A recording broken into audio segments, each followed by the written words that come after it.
Slip catching অনেক ভালো। আর আমরা জানি যে long version cricket, test cricket, এখানে কনসেন্ট্রেশন ধরে রাখাটা খুব ইম্পর্টেন্ট। তো আমাদের প্লেয়াররা যে এখান থেকে কামব্যাক করেছে, এটার জন্য ফুল ক্রেডিট গোজ টু প্লেয়ার্স। মার্শাল্লাহ আমাদের স্লিপ ক্যাচিং অনেক ভালো হয়েছে ফার্স্ট ইনিংস এবং সেকেন্ড ইনিংস।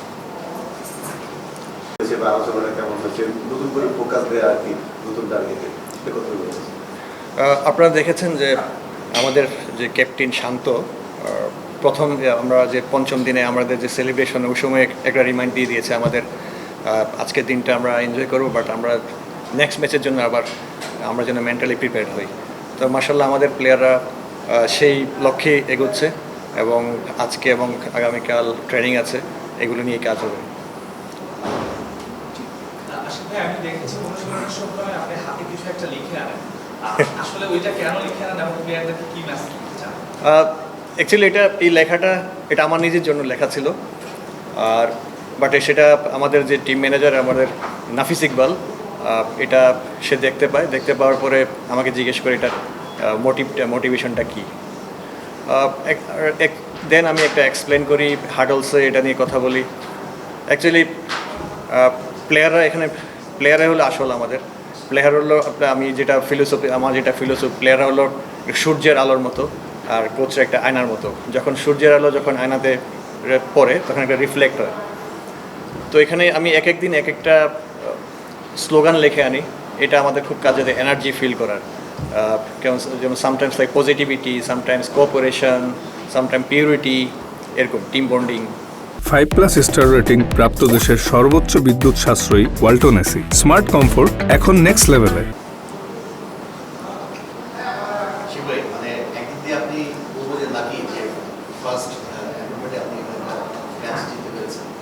এর আগে যে কোচ ছিলেন ফরেন কোচ, সেটাকে আসলে আপনি কন্টিনিউ করাটা, এটার আসলে প্রসেসটা আপনি কিভাবে করলেন, নতুন করে কিছু অ্যাড করেছেন কিনা, যেটা আগের ফরেন কোচ যিনি ছিলেন তিনি ওটা ছিল না? আমি দীর্ঘদিন ধরেই কাজ করছি প্লেয়ারদের সাথে, যেমন টাইগারে, বাংলাদেশ এই টিমে। আর আমার কাছে মনে হয় যে আমি এখানে আসছি প্লেয়ারদের জন্য, প্লেয়ারদেরকে হেল্প করার জন্য। আর আমি আমার বেস্টটা দেওয়ার চেষ্টা করছি এবং আমাদের প্লেয়াররা, আমি যেটা ফিল করি আমাদের স্ট্যান্ডার্ড, আমাদের যে ফিল্ডিং স্ট্যান্ডার্ড, এটা হাইস্ট লেভেলের এবং এটা ইন্টারন্যাশনাল টপ 3টা টিমের মধ্যে একটা, আমি যেটা বিশ্বাস করি।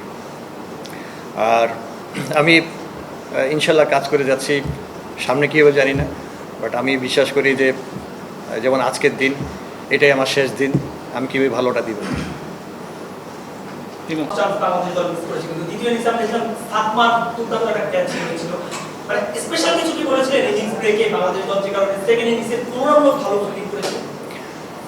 না, তেমন কিছু না, কারণ আমাদের প্লেয়ারদের আমি যেটা দেখতে পেরেছি কাজ থেকে অনেকদিন ধরে, ওদের রিয়েলাইজেশন পাওয়ার খুব তুখর।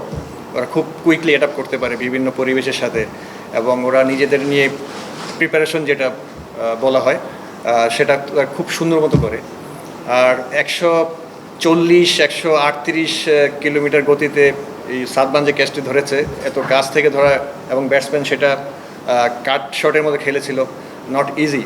বাট সাদমানের যে মাইন্ড পাওয়ার, ওর যে কনসেন্ট্রেশন পাওয়ার, সেটা হাইস্ট লেভেল। অ্যাকচুয়ালি আমাদের সব প্লেয়ারদের যে মাইন্ড পাওয়ার, যে আমাদের কনসেন্ট্রেশন পাওয়ার, সেটা আমি বলবো যে 100-এ 100।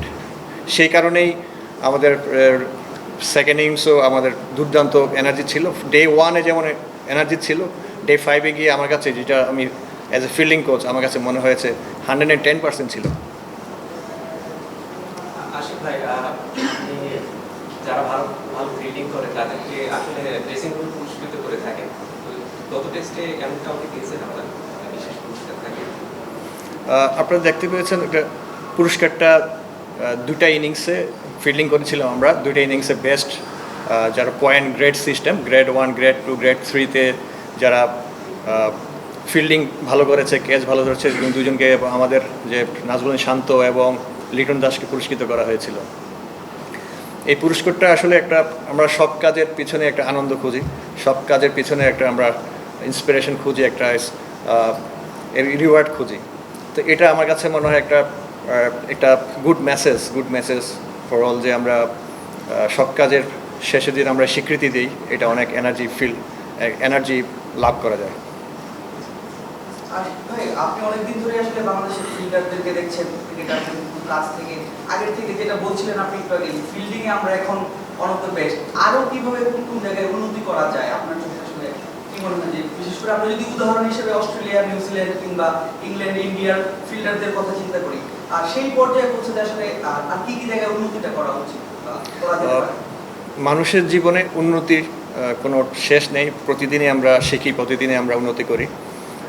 আমার কাছে মনে হয় আমাদের প্লেয়ারদের যে ডেডিকেশন, ফিল্ডিংয়ের প্রতি যে ওদের একটা ভালোবাসা, ওদের যে উৎসাহ, তো এটা জাস্ট 1% যদি আমরা অ্যাড করি এতেই হবে।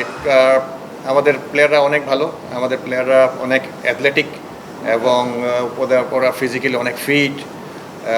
তো আমি বলবো যে উন্নতি তো শেষ নেই, তো ইনশাল্লাহ ভবিষ্যতে আরও ভালো হবে।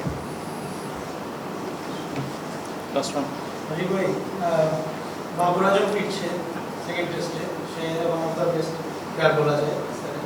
তো তার এই ফেরাটা কি কোনো চ্যালেঞ্জিং হবে কিনা বাংলাদেশ দলের জন্য, আপনার কি মনে হয়? তেমন আমার কাছে তেমন মনে হয় না, কারণ আমাদের প্লেয়াররা অনেক এক্সপিরিয়েন্স এবং অনেক এনার্জেটিক, আর ওদের সাথে দীর্ঘদিন ধরেই খেলেছে আমাদের প্লেয়াররা। তারা জানে যে তার উইক জোন কোনটা, তার স্ট্রং জোন কোনটা। তেমন কোনো আমার কাছে মনে হয় না যে এমন হবে যে প্রেশার বা কোনো কিছু। আশিক ভাই, 70-80 দশকে ক্যারিবিয়ান পেসারদের নিয়ে অনেক আলোচনা হতো, তারপর অস্ট্রেলিয়ার বেশ কজন ছিল, পাকিস্তানিদের তো অনেকেই ছিল। এখন আসলে বাংলাদেশি নাহিদ রানাকে নিয়ে অনেক বেশি আলোচনা হয় ওয়ার্ল্ড ক্রিকেটে। পাকিস্তান দলের তো আসলে কাপাকাপি অবস্থা, যা দেখছেন তার গতির সাথে এখন ভ্যারিয়েশন আছে, তিনি বল ভিতরে ঢুকাচ্ছেন, রিভার্স সুইং করাচ্ছেন, অনেক রকমের ভ্যারিয়েশন আছে। এই যে অনেক বেশি আলোচনা হয়, প্রতিপক্ষ চাপে থাকে, বাংলাদেশ দলকে কতটুকু বুস্ট আপ করে এরকম আলোচনা, বা নাহিদ রানাকে নিয়ে যে প্রতিপক্ষ এত ভাবছে? এটা খুব ভালো একটা দিক যে আমাদের দেশে আগেও ছিল 140-145 বল করার মতো প্লেয়ার, এবং নাহিদ রানা একটা আমাদের নতুন যে সেন্সেশন আমাদের পেস বোলিংয়ে, এটা আমাদের জন্য একটা প্লাস পয়েন্ট। প্লাস সাথে আমাদের তাসকিনও কিন্তু 140+ বল করে, ইবাদত বল করে এবং শরীফুলও বল করে। তো এটা আমাদের জন্য একটা খুব ভালো একটা পজিটিভ সাইড যে নাহিদ রানার মতো পেস বোলার আমাদের টিমে আছে। Thank you. Thank you.